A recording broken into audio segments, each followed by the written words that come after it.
Well, good morning. Thank you all for starting a little bit early. As Ron said, I have to leave. There's one thing I have learned in politics, and it's that you should not leave the room when political decisions are being made, and I certainly cannot leave 151 members of the Maine legislature without me in charge. So I'm going to leave a little early to go back to Augusta. So I'm going to try to talk quickly about the past legislative session. I'll take a couple of questions, and then I'll turn it over to my mom so you can really grill her, and you'll have more time. Well, first of all, thank you again to the Portland Chamber for inviting me, for Quincy, who's been trying to track me down and schedule this with my mom for quite a long time, and to all the members of the Chamber who are here today. A lot of you are familiar faces. Jeremy Fisher, who's my colleague in the Maine legislature until 2 years ago, who we miss a lot, so you're lucky to have him as a member and living down here in Portland. So with that, I wanted to just try to talk a little bit about our past year especially, but really the past legislative session that I've been involved in, and that many members of both sides of the aisle have worked to try to make a productive session during an incredibly difficult time. My hope, we are now in the last day of the 125th legislature. I may have a little disagreement with the Senate about whether it's today or tomorrow, but either way, we are in close to the final hours of the legislative session. So we haven't really had time to sit back and sleep and reflect on everything that's been done. But I can say by almost every measure, during one of the most difficult recessions our country has ever seen, during the largest revenue drop our state has ever seen, I feel really good that everyone is coming out feeling like they have done the best they possibly could during incredibly difficult times. I think most of you have probably read at least or heard a little bit in the national news about the challenges states have faced, especially in attempting to balance their budget. Obviously, all of us are facing challenges trying to get people back to work, trying to get our economy back together. But for states, when the economy crashes, it means our budgets crash along with them, and they usually crash for slightly longer than the economy crashes. We faced an incredibly difficult budget last year in trying to put out a biennial budget. We cut nearly $500 million in state spending compared to the previous biennium. So in real dollars, we were spending $500 million less than the biennium before. And that's with increasing health care costs, increasing education costs, and all of the costs that you all know that continue to go up. So a budget that was passed with bipartisan support, which was actually remarkable in these times. And when I talked about reading the national news, if you read the national news, you usually hear a story about a state in complete meltdown.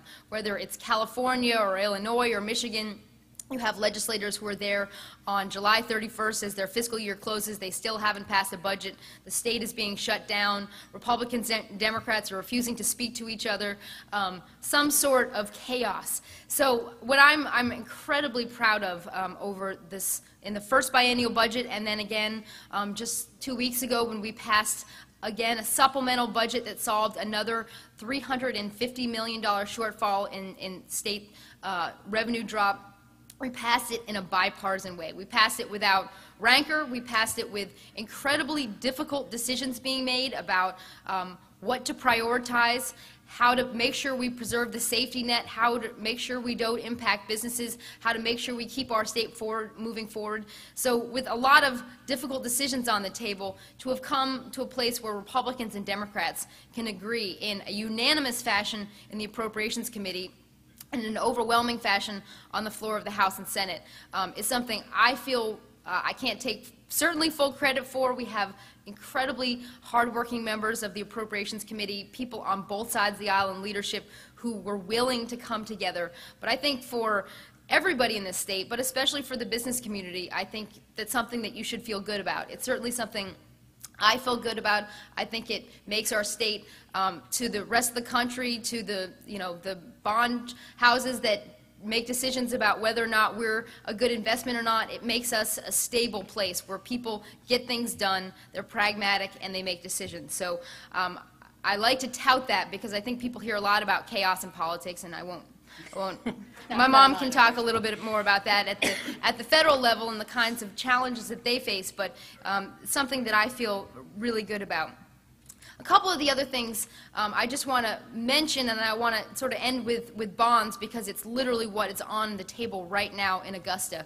But I want to talk quickly about tax reform because I think tax reform is an issue you all will be making a decision about on June 8th. It will be on the ballot with a lot of primary candidates for governor on both sides of the aisle. It's something that the legislature has been working with the business community to attempt to do for many, many years. Some would say 30 years, some would say 50 years, to attempt to start reforming our tax structure, to put it in some kind of balance when it comes to sales tax versus income tax.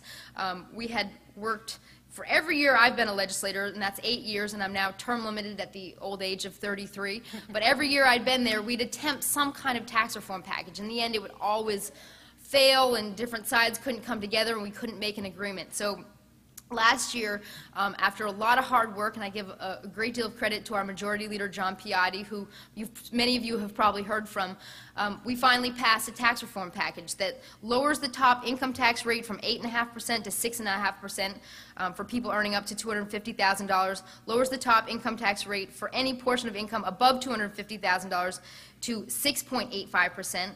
It broadens the sales tax base, meaning more goods and services will be subjected to the existing sales tax. That's how we paid for the reduction of the income tax. We make a portion of the earned income tax credit refundable for lower and middle income people. So even by lowering the income tax, it's a more progressive system, especially for people who are at the lowest end of our economic scale in the state.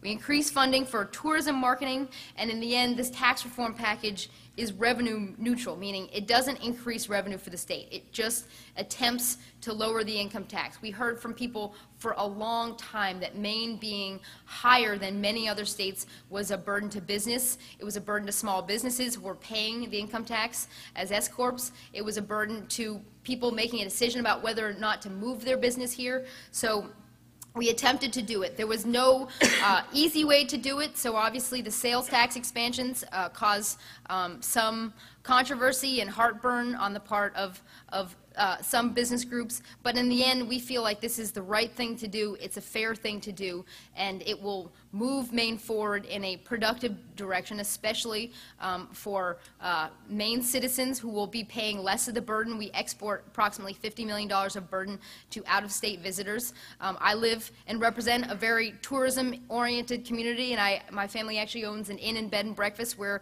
our meals and lodging tax will go up. But I can live with that, knowing that the fishermen in my district and the people in my district will get a break. I think it's the right thing to do. So that's my soapbox. June 8th, please go out and vote. And please make up your minds for yourselves. There will be lots of information over the next couple months. There will likely be lots of misinformation over the next couple months. So please attempt to figure out the facts. I think this is something that's going to be remembered as something significant that we were able to do in this legislature, especially if we're successful on June 8th.